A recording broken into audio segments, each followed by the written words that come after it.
And we are back. Welcome back, everyone, to another side quest episode of the Av Files. I'm your host, Av.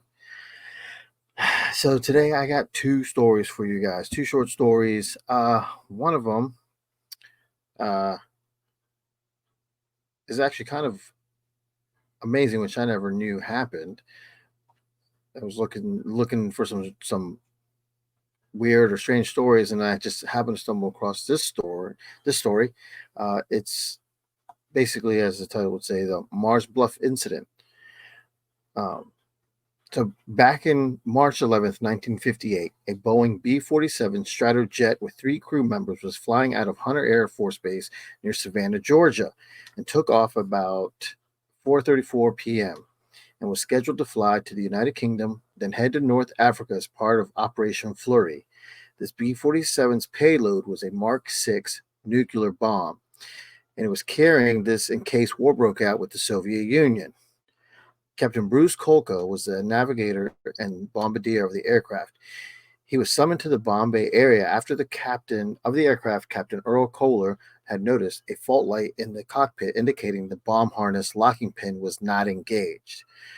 I, I mean, you just hearing that, it's like it sounds scary. It sounds like something that you don't want to happen, or you don't want to. That's a fault light that you or warning sign, warning light that you don't want to happen or see while you have this nuclear bomb on an aircraft that you're riding in. So Kalka went to the Bombay area to check it out, and as he finished, he went to get up. Kalka reached around to pull himself up, and in doing so, he inadvertently grabbed the emergency release pin. The Mark 6 nuke dropped to the Bombay doors, then dropped 15,000 feet to the ground below. Anybody's worst nightmare.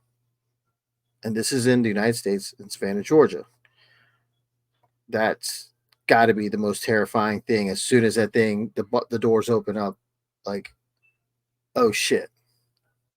I just dropped.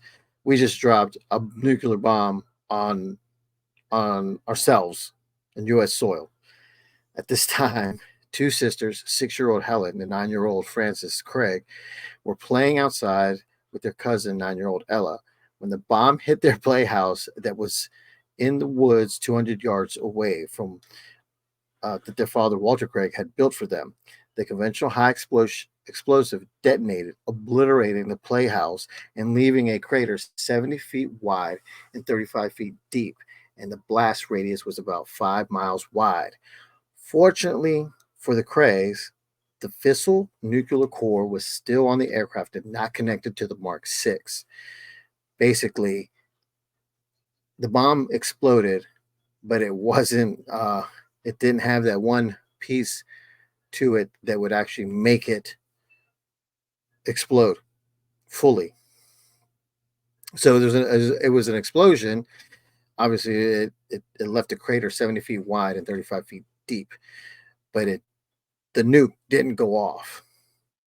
I mean, amazingly, I mean, you had everything there. I would honestly, I didn't know that it actually needed this pin for it to detonate fully, but it didn't. It just blew up a little bit. I mean, enough. The only injuries were to the Craig family and all three girls. Walter, his wife, and son, and 7 nearby buildings were damaged in the blast. Amazingly, nobody died, and the Air Force was sued by the family of the victims and received $54,000, and that's about $507,000 in today's money. Today, there's a sign where the incident occurred and a smaller sign where the crater is located. The road where it happened is also named Crater Road. I was looking picture. If you Google it, you can see if you Google it, you can see the pictures of where their house was and where the bomb detonated. You can see pictures of the crater. They have there's signs that are up um, that actually tell you, the year, the day, that this was, the crater, the Marrs Bluff incident of 1958. You can see all that stuff. You can go to the crater too, which I kind of want to do. I kind of want to just drive down there to go see this crater. Um, I have other stuff that I want to do down south too, but I think that's one stop that I wouldn't mind doing just to check it out. So I mean, that just to me just sounds crazy. Um, I don't know. They're lucky that the thing didn't just explode and literally kill everybody in that little town. Now, for our second story, um, take a look at Point Lookout State Park. Point Lookout State Park. This is in Maryland. So it's a popular destination for those who love to explore the history and natural beauty of Maryland. Located at the southernmost tip of Maryland's western shore, the state park is surrounded by the Chesapeake Bay and the Potomac River. The park is known for its rich history, which dates back to the Civil War era. In fact, one of the most intriguing aspects of the park is the legend of the Civil War soldier who is said to roam around the lighthouse. During the Civil War, Point Lookout was used as a Union military hospital and prisoner of war camp. Thousands of Confederate soldiers were held at the camp, and many died due to poor conditions and disease. In addition to the prisoners, the camp also housed Union soldiers and civilians. Now, in my belief, the way I look at it is anytime that you have any type of structure, building, lighthouse, whether it be a lighthouse, warehouse, um, a house, just anything basically with four walls, especially back then, there was a lot of death. People died in agony. People died from disease and pain and stuff like that. I feel like you'll have there'll be something left in that in that area. The lighthouse at Point Lookout played an important role during the war. It was used to guide Union ships through the treacherous waters of the Chesapeake Bay, and it also served as a lookout point for Confederate spies. The lighthouse keeper and his family were some of the only civilians allowed to remain on the peninsula during the war.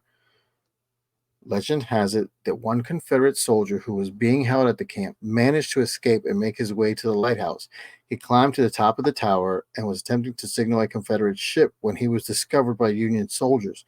In the ensuing struggle, the soldier fell to his death from the top of the lighthouse.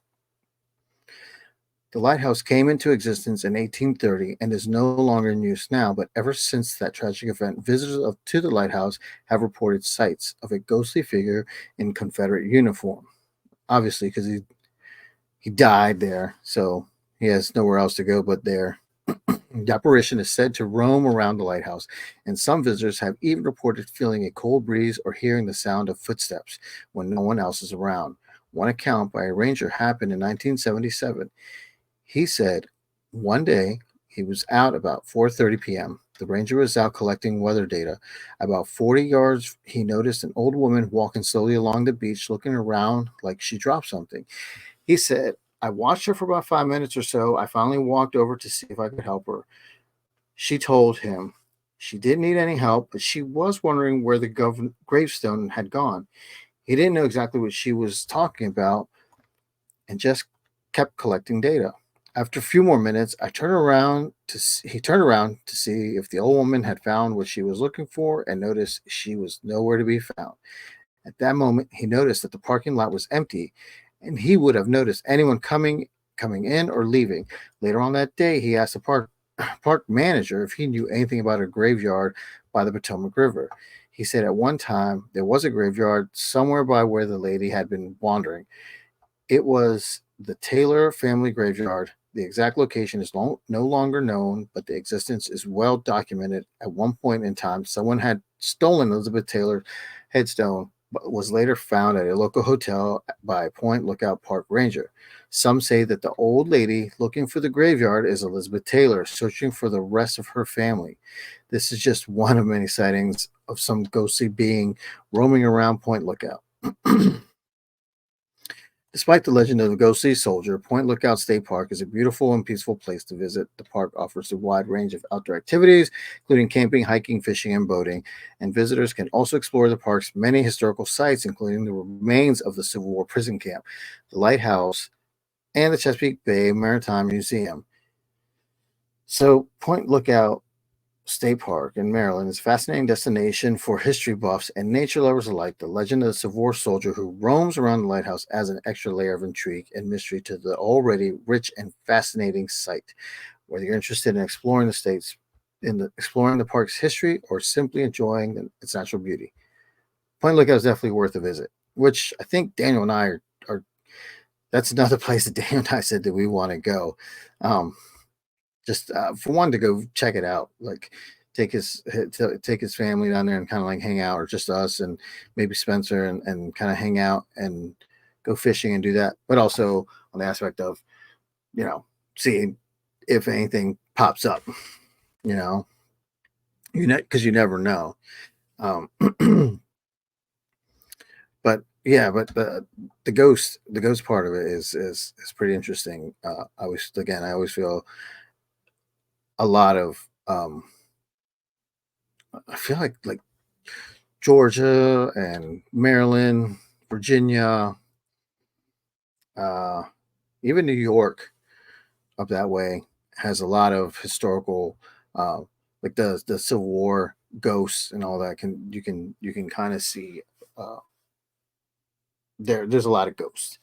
There's a lot of ghosts because there's a lot of places in Maryland around where I used to stay at that I believe had some kind of hauntings. Ghosts would appear, stuff like that, you know. And yeah, I mean, seeing an old lady that'd be that'd be creepy. But I have always heard, and I'm pretty sure a lot of other people have noticed that whenever there is some kind of spirit, that there's it always seems to get colder. Temperatures seem to drop, and even it's just like a few degrees.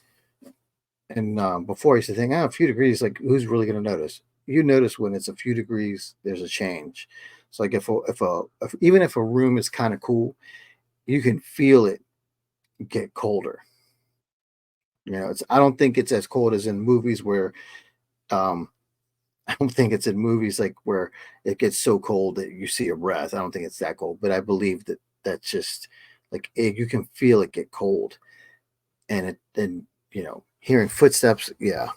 Now I don't know if that's just people hearing things because sometimes you hear like, oh, this place is haunted, or go check this out. You know, we've seen things here and there that you have that in your head and you're automatically like, okay, yeah, this is haunted. And you might hear something because old houses creak and settle and they always make noise.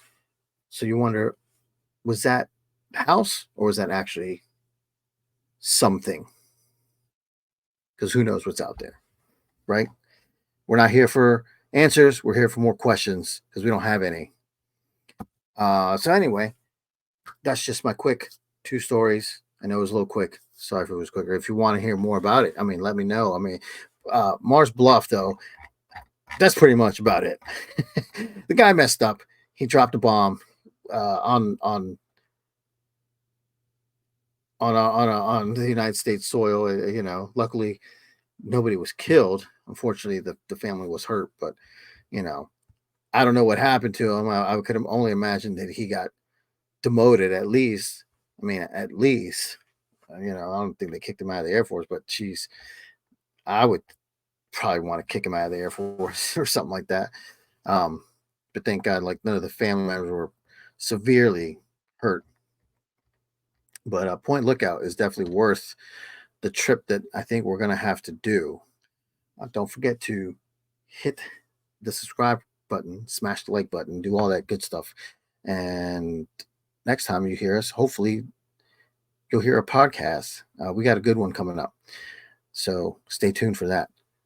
Until next time, next time, remember, me and Daniel were doing these little videos. If you like them, let us know. And until next time, peace.